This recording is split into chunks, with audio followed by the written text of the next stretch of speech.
What's up everybody, my name is Vincent. Welcome to Cryptolution, where we talk about everything under the moon in the crypto universe. Today's Tuesday, November 4th. Now in today's video, I have to talk about how DOG is actually decoupled from Bitcoin's crash, and it could be due to some recent news that Leonitis from Ord.io has shared with us regarding a mobile app that could be supporting runes and a listing of DOG on the app. Now I want to look into this data. I also want to look into why DOG has not moved compared to most altcoins that are down in the double digits, while DOG right now is up 1.2%. Let's look into that in the macro market itself. So let's go ahead and smash up that like button, subscribe to the channel, don't forget to join us on X, and please be careful with any of the scammers down in the comments below. I'll never reach out via WhatsApp, Telegram, direct messaging, or email, so please be careful and invest safely. Guys and girls, let's get right into it.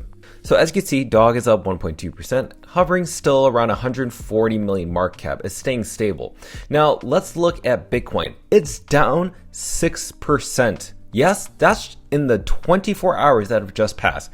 6%. Now, what I've seen is that BlackRock has been sending a lot of Bitcoin and a lot of Ethereum to Coinbase, so it could be that their clients are requesting to sell their assets, and maybe that's why you're seeing a major liquidation event happening with Bitcoin. But let me just tell you something. I think that there are leverage traders who are very bearish around Bitcoin, and they're most likely shorting Bitcoin's price. And if there's a lot of people, especially retail, shorting Bitcoin, there's a potential reversal for a short squeeze, which is when the shorts get liquidated and a massive long position start gathering up, and you start seeing Bitcoin reach new all-time high levels and just euphoric levels. So Bitcoin monthly returns in the month of November, negative 6%. Now remember, October and November historically are the best performing months in the entire year of Bitcoin. Yet we're seeing a -3 in October and -6 in November. Again, it's only November 4th. We still have the rest of the month to go, and also the rest of December. But could we experience something that we saw back in 2018, where we saw 3 consecutive red months? I don't exactly know. I don't think we're gonna see that. That's just my personal opinion. But I also wanna look into some other data. Let's look at the altcoin market in terms of altcoin season. So as you can see, right now, altcoin season is kind of teetering between Bitcoin to altcoin season, not either, not or.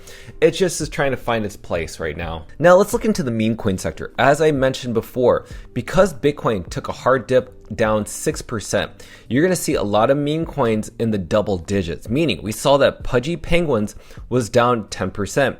SPX 6900 is down a whopping 18%. Dog Whiffat down 13%. Fartcoin down 10%. Brett down 10%. Useless Coin down 18%. But all of a sudden, for some reason, DOG Bitcoin is still up 2% over the past 24 hours. Now, before we get into all that news, let's look in the Fear and Greed Index, because we're reaching right now the extreme fear levels within the entire crypto market. Now, we haven't seen this in quite a while, but that's okay. I actually love to see extreme fear, because when there's extreme fear, I feel as the 1%, we would want to buy assets that we like, or this gives us confirmation that we're doing a hard reset, meaning this hard reset within the crypto market allows retail to get liquidated, and the long-term conviction holders, diamond hands, and also the believers of Bitcoin to just kind of ride the wave or have great buying opportunities.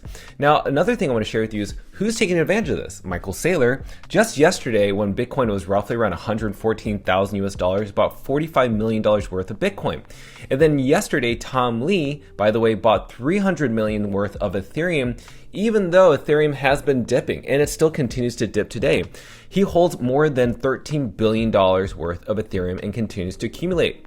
So how far can we actually go in this altcoin market capitulation? Well, you know that quantitative tightening ends on December 1st. That's when quantitative easing should start to begin. So that's less money taken out of the system and more money being put into the system. But as he shared with us in the previous year, around roughly 2019, you saw that quantitative tightening ended here too, but we didn't see the altcoin market continue to dominate against Bitcoin's price until 2021. It took over a year for that to happen. So for the fact that we have a quantitative tightening ending right around December 1st, it could take roughly maybe a year, maybe in year 2026, for the altcoin market to actually go back up again. But I just want to be very clear. This is regarding all altcoins. I'm talking about the 25 million altcoins that are out there in the world, right? This isn't like the top 20, the top 100, the top 200. The top 200 meme coins and altcoins that I see on the charts, I'm not worried about them. I think they actually do a lot better, and they may not need an altcoin season. They just have their own altcoin run. Now, another thing I want to share with you is that we have not seen a top for Bitcoin's price. And the most important thing that you need to pay attention to this image, which you can find on Coin Inc. on their Pi cycle data, is that Bitcoin has not surpassed the 350-day moving average, which is the purple line.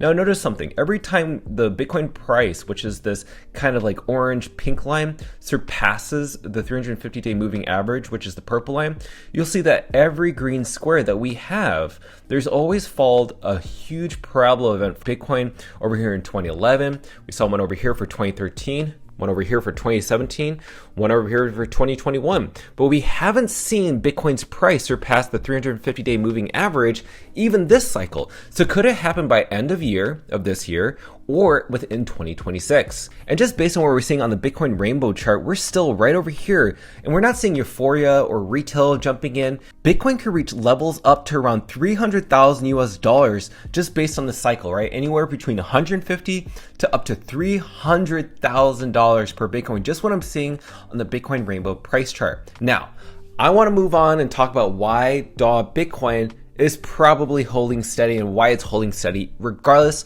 that the meme coin market is down double digits and Bitcoin's down 6%, and it could be due to this. Now, Ord.io, which is a company founded and created by Leonitis, who you know created the Runestone Ordinals, which provided the free airdrops and was the creator of the dog token, which you guys are always hearing on a day-to-day basis from me. Now, this is something that they've been working on for quite a while. Apparently, this is an app called Zap, and it's going to be available for mobile devices. Now, just all in all, I just wanted to see this specific sentence from Leonitis, and I only want to read this. I spent the past year building in stealth with my team. We took everything that we learned from our first Runes product and built something even better. After months of work, it was ready to launch, but at the last minute, we made the call to scrap it. So basically, he's been waiting a while, and now he's going to be releasing it very soon. So that's really exciting that this app looks like it could support runes from the very get-go, right? And keep in mind, this is not going to discount Ordinals. Ordinals are very much a part of Ord.io. Nothing has changed there. But here's something that you need to look at over here, which is what I posted recently. Will dog be listed on Zap.app? And Zap replied with eye emojis, which pretty much confirms that it will be supporting dog and most likely other runes. It could be the mobile app for people to trade runes in a very easy basis. I really don't think that Leonitis would release a product like this unless it was very beneficial for runes. And who knows, maybe it's beneficial for Ordinals, but I think it's going to be focused on the Bitcoin layer 1 ecosystem. So we'll see how this goes. I don't know if they're going to be partnering up with anybody, but I'm very excited for this to be coming out. But maybe this is why we're seeing Bitcoin decouple away from Bitcoin's capitulation and also from the double digits from the meme coin market. Now, what we're seeing right now is that dog is holding steady. Now, I don't know how long this will last, and I don't know how far Bitcoin will drop, but this is still exciting news. And why this is very important in this video is to know and be aware that with runes in the Bitcoin DeFi ecosystem, there's more exciting news that can come from this ecosystem because it's just beginning, it's emerging, it's being born. Solana, Ethereum, these ecosystems have already been around for so long that they're oversaturated, they're overdone, and honestly, they're kind of dead right now. You can see all the communities are dying out from these other meme coins that are testnets, and also the NFT marketplaces themselves. I think eventually all roads lead to Bitcoin, all roads lead to Bitcoin DeFi, and all roads will lead to runes and ordinals because it's all on chain. It's the mother chain of all chains, so why not? So with that said, let me know your thoughts down below, what you think the Zap app is going to be, and why do you think dog remains steady compared to the rest of the market that's capitulating? Well, I want to hear those thoughts down below, and I cannot wait to read them. Smash the like button, subscribe to the channel. Don't forget to join us on X to receive all of our alpha calls and updates regarding Dog on the Moon. Till then, see you guys girls next time.